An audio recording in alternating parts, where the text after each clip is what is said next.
충청북도가 치대를 포함한 의대 정원 확대를 요구하고 나섰습니다. 충북의 의대 정원만 차지하는 건국대 의대는 무늬만 충북이라며 정원 회수를 시사했습니다. 풋살장의 강한 조명과 소음 때문에 잠 못 드는 주민들이 있습니다. 어떻게 좀 해달라고 청주시를 찾았는데 법적으로 손쓸 방법이 없습니다.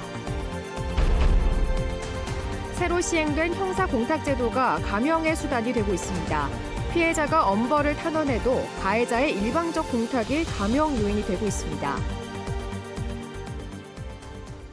시청자 여러분 안녕하십니까? 계속해서 충북 소식입니다.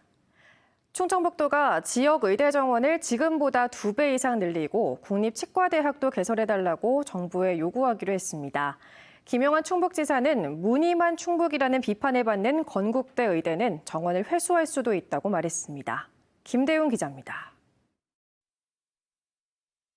충북은 인구에 비해 병원과 의사가 부족합니다. 17개 시도 가운데 의료기관 수는 13위, 의사 수는 14위입니다.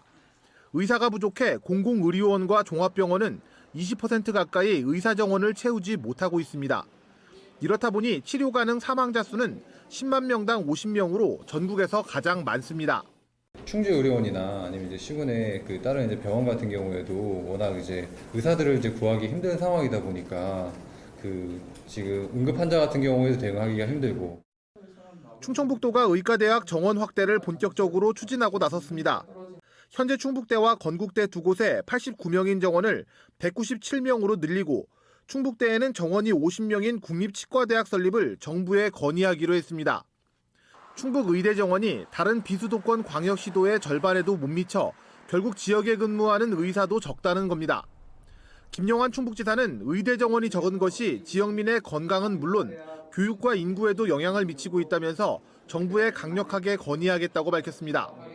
의료 사각지대가 이렇게 발생하고 사람이 죽어나가는 판인데 의사를 늘려주지 않는다는 건 있을 수 없기 때문에 저는 이 싸움은 틀림없이 관철해야 된다고 생각합니다. 김 지사는 또 충북대에 치과대학을 신설하면 충주 분원에 설립하는 방안을 구상하고 있다고 밝혔습니다. 충북 의대 정원 40명을 차지하고 있으면서 대부분 서울에서 운영하는 건국대 의대에 대해서는 무늬만 충북이라면서 이렇게 말했습니다. 이렇게 우리 충북의 의료 공백을 메우는 데 도움이 되지 않는다면 우리는 회수해서 충북에다 줘야 된다고 생각합니다. 충북도 의회도 의대 정원 확대를 요구하는 건의안을 채택해 정부와 국회에 전달하기로 했습니다.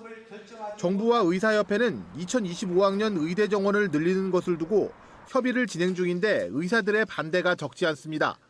또 전국 대부분의 시도가 의대 정원을 늘려달라고 요청하고 있어 충청북도가 어떤 전략을 세울지 주목됩니다. MBC 뉴스 김대웅입니다. 충청북도가 출생률을 높이기 위한 내년도 신규 시책을 추가했습니다. 8세부터 12세 이하 자녀를 둔 부모에게 매달 10만 원을 주는 어린이 육아수당을 도내 6개 인구감소 지역에 먼저 시작하고 둘째아 이상 출산 가정에게는 100만 원의 다둥이 카드를 지급할 계획입니다. 또 초등 1학년 자녀를 둔 중소기업 노동자를 위해 매일 1시간의 단축 근무 비용을 4개월간 회사에 지급합니다.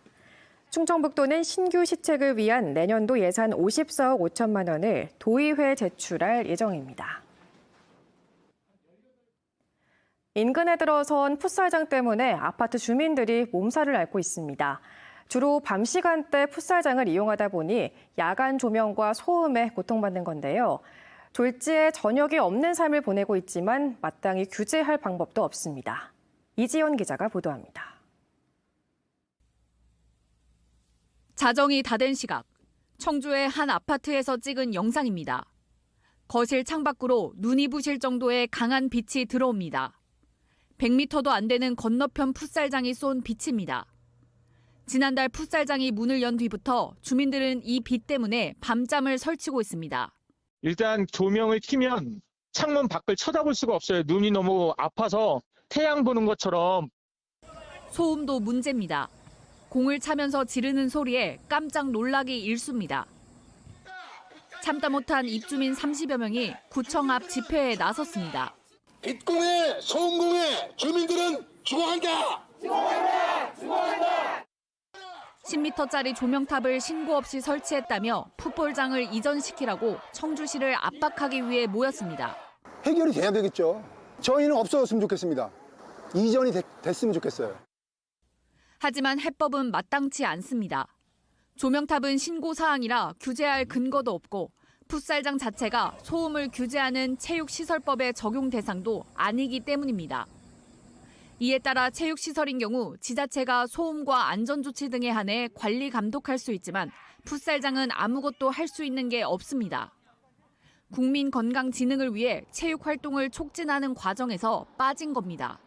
신고 관련 사항인 체육시설업만 관리를 해요. 그런데 풋살장업은 이제 신고 체육시설업이 아닌 자유업으로 해당이 돼서 등록을 하긴 하면은 운영이 가능한 업종입니다.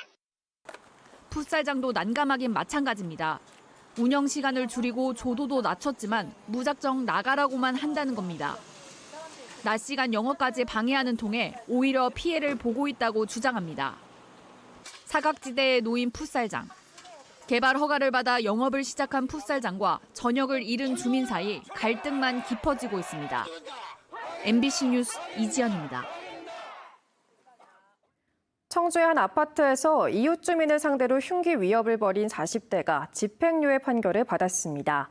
피해자의 엄벌 탄원에도 불구하고 선고 직전 가해자가 법원에 냈던 공탁금이 감형 요소로 작용했습니다.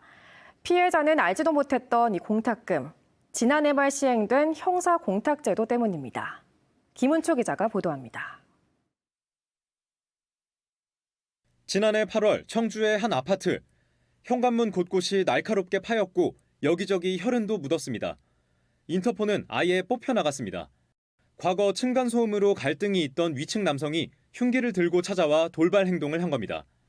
저희 현관문을 걷어차고 막 이제 문 열라고 막 하면서 손잡이 흔들고 이러면서 당장이라도 이제 문이 열려가지고 이렇게 죽는구나라는 생각이 들어서 너무 무서웠고. 피해자는 대인기피증을 비롯한 여러 정신질환이 생겨 직장을 그만뒀고 집안에 함께 있던 아내는 안면마비 증상까지 보였습니다. 엄하게 처벌해달라고 재판부에 탄원서를 낸 것만 17차례. 그런데 1심 법원의 판결은 징역 10개월에 집행유예 2년이었습니다. 초범인데다 반성하고 피해 회복을 위해 노력한 점 등을 양형에 유리한 요소로 참작했습니다. 법원에 공탁금 700만 원을 낸 걸 피해 회복 노력으로 봤습니다.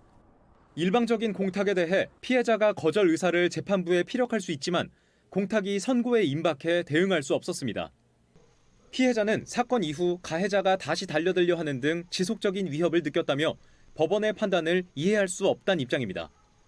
가해자가 정말 엄벌 받기를 바라는 마음으로 검찰과 법원에 엄벌 탄원서를 제출했는데 그렇게 무용지물이 된 것 같아서 집행유예를 주셨으니까 저희가 이렇게 주문하는 건 참. 피해자 의사에 반해 가해자가 공탁할 수 있었던 건 지난해 말 시행된 형사공탁 특례제도 때문입니다.